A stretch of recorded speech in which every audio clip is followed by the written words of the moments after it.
മഴ വന്നതോടെ കോഴിക്കോട് കട്ടിപ്പാറയിലെ നെൽകർഷകർ ദുരിതത്തിലായി.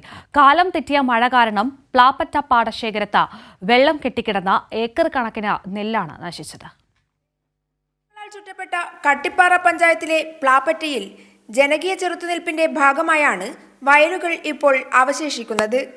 30 ഏക്കറോളം വരുന്ന പ്ലാപ്പറ്റ പാടശേഖരം യുവജന കൂട്ടായ്മകളും വ്യക്തികളും പാട്ടത്തിനെടുത്താണ് നെല്ലുൾപ്പെടെയുള്ള കൃഷി ഇറക്കുന്നത്.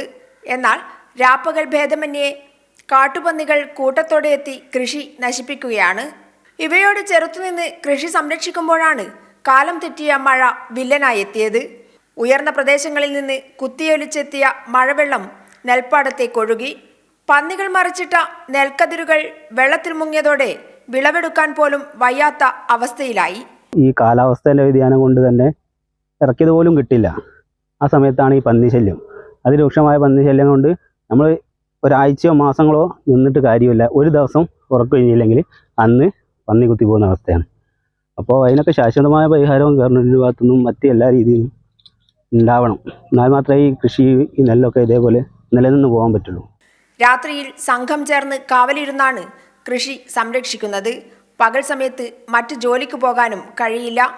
ബാങ്കുകളിൽ നിന്നും വായ്പയെടുത്താണ് പലരും കൃഷി ചെയ്തത്. എന്നാൽ വിളവെടുക്കാൻ കഴിയാത്തതിനാൽ ഇനി എന്ത് ചെയ്യുമെന്നറിയാതെ കർഷകർ പ്രയാസപ്പെടുകയാണ്.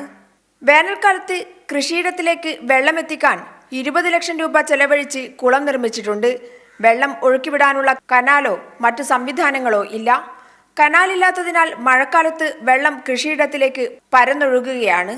മലമുകളിൽ നിന്നുള്ള മണൽ ഉൾപ്പെടെ ഒഴുകിയെത്തി വയൽ കൃഷിയോഗ്യമല്ലാതാവുന്നതായും നാട്ടുകാർ പറയുന്നു.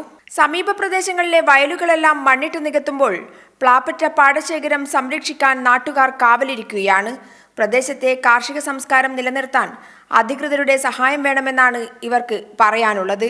കാട്ടുമൃഗ ശല്യം കൊണ്ട് ഒന്നും ചെയ്യാൻ പറ്റാത്തൊരവസ്ഥയാണ്. പിന്നെ വെള്ളത്തിനാണ് ഭയങ്കര ബുദ്ധിമുട്ടാണ്. ഇപ്പോൾ ഈ മഴയുടെ കാലാവസ്ഥ കാരണം അപ്പോൾ അതും ബുദ്ധിമുട്ടിലായി. പന്നിശല്യമാണ് ഇപ്പോൾ സഹിക്കാൻ പറ്റാത്തത്. കാരണം ഞങ്ങളിപ്പം 3 പേര് അപ്പുറം ഇപ്പുറമൊക്കെ നിന്നിട്ട് അപ്പോൾ രാത്രി ഉറക്കം വെച്ചിട്ടാണ് ഇത്രയും കണ്ടങ്ങൾ ഇപ്പം നിലനിർത്തുന്നത്. അപ്പോൾ അതിനെന്തെങ്കിലും ഒരു പരിഹാരം കാണണം എന്നുള്ളതാണ് ഇപ്പോൾ ഞങ്ങൾക്ക് പറയാനുള്ളത്. കൈരളി ന്യൂസ്, കോഴിക്കോട്.